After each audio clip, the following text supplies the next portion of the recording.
सरकार में बंदर, विपक्ष में बकलोल जो बैठा है वो इसी जातीय गोलबंदी का आधार। विपक्ष में बकलोल का मतलब आपका इशारा किधर है? जो बकलोल है वो बकलोल है भाई। विपक्ष में एक बार भी विपक्ष के नेता और विपक्ष की मुख्य विपक्ष की पार्टी अगर कभी किसी भाजपा को और नरेंद्र मोदी को एक शब्द भी टारगेट करते हुए दिखी होगी, जो भाजपा स्क्रिप्ट दे रहा है वो पढ़ रहे हैं, ये उससे ज्यादा ये नहीं पढ़ सकते हैं, क्योंकि जब ये पढ़ना शुरू करेंगे तो इनको डर है अपना सीबीआई ईडी का मुकदमा 350 करोड़ का वो मामला जो सामने आया वो केस कहाँ पे आरोप लगाया घोटाले का। 350 करोड़ का न्यूज आप लोग सब चलाए थे ना, वो 350 करोड़ का जो प्रॉपर्टी का जो मामला था वो अब कहाँ है?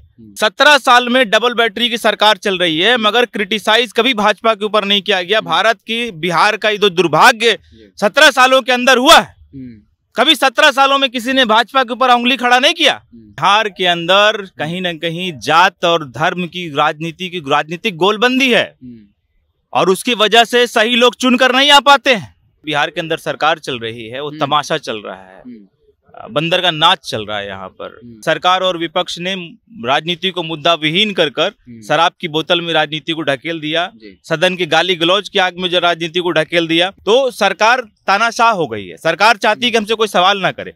आज दुर्भाग्य की बात है कि सिर्फ पटना में पिछले 5 दिन के अंदर पटना में 5 मर्डर हुआ, 5 मर्डर इंक्लूडिंग जेडीयू के प्रदेश सचिव का। तो आप बताइए कि बिहार में कौन लोग सुरक्षित है? नमस्कार, मैं हिमांशु कुमार और आप देख रहे हैं जनता जंक्शन। सीएम नीतीश इधर शराबबंदी पर ज्ञान दे रहे हैं तो दूसरी तरफ लगातार आए दिन एक के बाद एक हत्याएं हो रही हैं। यहां तक कि जेडीयू का बड़ा नेता भी जो प्रदेश सचिव था उसकी भी हत्या कर दी गई। इन तमाम मसलों पर जिस तरीके से लगातार अपराध बढ़ रहा है, हमारे साथ बात करने के लिए हैं जाप पार्टी के प्रवक्ता शांत परवेज जी। बिहार में क्या हो रहा है सर? एक तरफ नीतीश जी शराब पर जो है बात कर रहे हैं, लेकिन अपराध पे कोई बात नहीं हो रही है। देखिए, जिस प्रकार से बिहार के अंदर सरकार चल रही है वो तमाशा चल रहा है, बंदर का नाच चल रहा है। यहाँ पर आप समझिए कि लगातार हत्या हो रही है, लगातार पार्टी के नेता सुरक्षित नहीं है, पार्टी के विधायक सुरक्षित नहीं है। और जन अधिकार पार्टी शुरू से ये मानती आई है कि जब भी बिहार को मुद्दे की जरूरत पड़ी, सरकार और विपक्ष ने राजनीति को मुद्दा विहीन कर शराब की बोतल में राजनीति को ढकेल दिया, सदन की गाली गलौज की आग में जो राजनीति को ढकेल दिया। अभी सदन के अंदर क्या चल रहा है? 2 दिन पहले मेरी आपसे जब मुलाकात हुई, मैंने उस समय बोला कि विपरीत विचारधारा की पार्टियों को, सदन के विधायकों को सदन से उठाकर फेंका जा रहा है, और वो कल भी हुआ। कल भी भाजपा माले के विधायकों को उठाकर फेंका गया। तो सरकार तानाशाह हो गई है। सरकार चाहती है कि हमसे कोई सवाल ना करे। आज दुर्भाग्य की बात है कि सिर्फ पटना में पिछले 5 दिन के अंदर पटना में 5 मर्डर हुआ, 5 मर्डर इंक्लूडिंग जेडीयू के प्रदेश सचिव का। तो आप बताइए कि बिहार में कौन लोग सुरक्षित है? सरकार किसको सुरक्षा मुहैया करा सकती है? नीतीश कुमार खुद सुरक्षित नहीं। क्या लग रहा है आपको कि नीतीश जी वक्त के साथ कमजोर हुए हैं? क्योंकि उनका ही सुरक्षा किला को घेरते हुए युवक जाता है और पीठ पर मुक्का मार देता है, तो क्या लगता है कि पावर कहीं और शिफ्ट कर गया है क्या? सरकार पूरी तरह से हिल गई है। अब सरकार चल रही है रिमोट से, मुखौटा बने हुए मुख्यमंत्री। तो रिमोट किसके हाथ में है? रिमोट निश्चित रूप से भाजपा चला रही है। आप एक बात समझिए कि जिस प्रकार से नीति और राजनीति भाजपा ने तय किया है, 17 साल में डबल बैटरी की सरकार चल रही है, मगर क्रिटिसाइज कभी भाजपा के ऊपर नहीं किया गया। भारत की बिहार का ये जो दुर्भाग्य 17 सालों के अंदर हुआ है, कभी 17 सालों में किसी ने भाजपा के ऊपर उंगली खड़ा नहीं किया। भाजपा बहुत चालाकी से नीतीश कुमार जी को मुखौटा बनाकर सत्ता की मलाई पीछे से चाट रही है। मगर आज बिहार की जनता को कम से कम ये समझना पड़ेगा कि जो दल आपके साथ 17-18 सालों से सरकार चला रही है, ये जिम्मेदारी उसकी भी बनती है। आज बिहार की सबसे लोकप्रिय पार्टी, सबसे बड़ी पार्टी भाजपा कैसे हो सकती है? सवाल तो यहाँ भी खड़ा होगा ना कि बिहार के अंदर सिर्फ पटना के अंदर 5 दिन में 5 मर्डर, बाकी का तो छोड़ दीजिए। जन अधिकार पार्टी के हमारे राष्ट्रीय अध्यक्ष माननीय पप्पू यादव जी का रोज का ये काम है, आज यहाँ मर्डर, कल वहां मर्डर, कल वहां मर्डर, कल वहां मर्डर। आज इसके बच्चों, अनाथ बच्चों का परवरिश करने का बीड़ा सरकार नहीं उठा पाती है, सरकार पलट जाती है। जांच करने से भी सरकार दरभंगा की बात कर रहे हैं, जहां पर 2 बच्चियों की पूरे शिक्षा का खर्च उठाया और बुलाया कि शादी के वक्त भी हम 1 लाख रुपए देंगे। पप्पू यादव जी ने अभी दरभंगा के अंदर जो मामला हुआ उसमें तो हम लोगों ने लिया ही है, किया ही है, और ऐसे अनेकों मामलों में पप्पू यादव जी ने इस प्रकार की बात कही। हमने कोविड काल में भी कहा कि जो बच्चे अनाथ हो गए उनकी पढ़ाई की जिम्मेदारी हमारी, उनके शादी ब्याह की जिम्मेदारी हमारी। तो क्या अगर एक व्यक्ति इतने लोगों की जिम्मेदारी ले सकता है तो सरकार जो है वो यहाँ देखने के लिए बनी हुई है, सरकार की जिम्मेदारी नहीं बनती है। सवाल एक और है कि ये सच बात है कि जब भी बिहार के लोगों को जरूरत होती है ग्राउंड लेवल पे पप्पू यादव मौजूद होते हैं, लेकिन उस तरीके से वोट जो है सर ट्रांसफर नहीं हो पा रहा है जाप पार्टी में। देखिए वोट ट्रांसफर यहाँ पे जो पॉलिटिकल एजेंडा बना हुआ है वो जात और धर्म के एजेंडा पे बना हुआ है। लग रहा है कि जाति के राजनीति का शिकार पप्पू यादव कहीं न कहीं हो रहे हैं। निश्चित रूप से बिहार के अंदर कहीं न कहीं जात और धर्म की राजनीतिक गोलबंदी है और उसकी वजह से सही लोग चुनकर नहीं आ पाते हैं।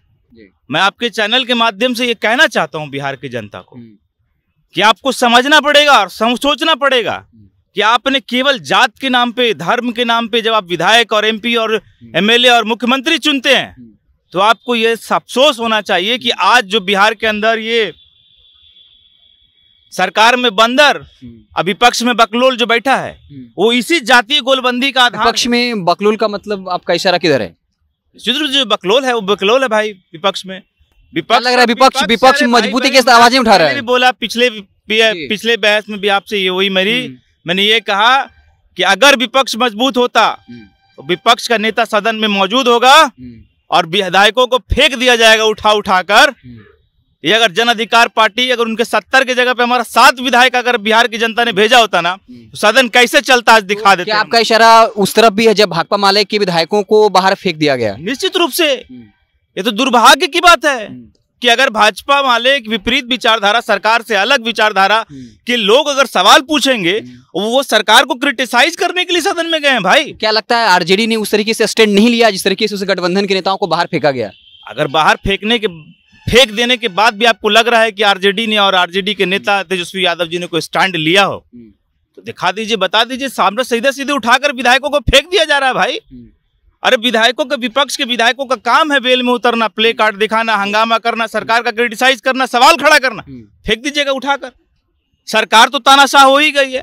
आई विपक्ष जो बकलोल बैठा विपक्ष में, आपको नहीं क्षमता है, आप लड़ ही नहीं सकते सरकार से। क्या लग रहा है कि पिछले 1 साल 1.5 साल का इतिहास उठाकर देख लीजिए कि एक बार भी विपक्ष के नेता और विपक्ष की मुख्य विपक्ष की पार्टी अगर कभी किसी भाजपा को और नरेंद्र मोदी को एक शब्द भी टारगेट करते हुए दिखी होगी तो। सवाल यह है कि पप्पू यादव ये सवाल उठाते हैं कि तेजस्वी यादव भी नीतीश कुमार पर ही हमला करते हैं, जबकि बड़ी पार्टी की भूमिका में बीजेपी है, लेकिन बीजेपी वालों को लेकर तेजस्वी यादव सॉफ्ट कॉर्नर रखते हैं। आप क्या कहेंगे इस पर? मैंने कहा सीधी बात कि बिहार की जनता को अब समझना पड़ेगा कि पक्ष और विपक्ष दोनों भाजपा तय कर रहा है। जो भाजपा स्क्रिप्ट दे रहा है वो पढ़ रहे हैं, ये उससे ज्यादा ये नहीं पढ़ सकते हैं, क्योंकि जब ये पढ़ना शुरू करेंगे तो इनको डर है अपना सीबीआई ईडी का मुकदमा 350 करोड़ का वो मामला जो सामने आया वो केस कहाँ पे आरोप लगाया घोटाले का। 350 करोड़ का न्यूज आप लोग सब चलाए थे ना, वो 350 करोड़ का जो प्रॉपर्टी का जो मामला था वो अब कहाँ है? तो सरकार का विरोध, सरकार की नीतियों का विरोध दब के झुक के नहीं होता है, मजबूती के साथ होता है, छाती चौड़ा करके होता है। सरकार आज तानाशाह हो गई है और केवल नीतीश कुमार जी को नहीं क्रिटिसाइज कर सकते इसमें। हम आज ये कह रहे हैं, एक नई बात आपको कह के जा रहे हैं और बिहार की जनता को ये सोचने पे मजबूर होना पड़ेगा कि जिस 17 सालों से जो सरकार की भागीदारी पार्टी है, आप उस पर भी सवाल खड़ा कीजिए। बहुत चालाकी से वो अपना पल्ला झाड़ के निकल गई है, बहुत चालाकी से। आज पटना की राजधानी की स्थिति है कि 5 दिन में 5 मर्डर। पूरे बिहार में आप न्यूज उठाकर देखिए, वहां मर्डर, वहां मर्डर, वहां मर्डर।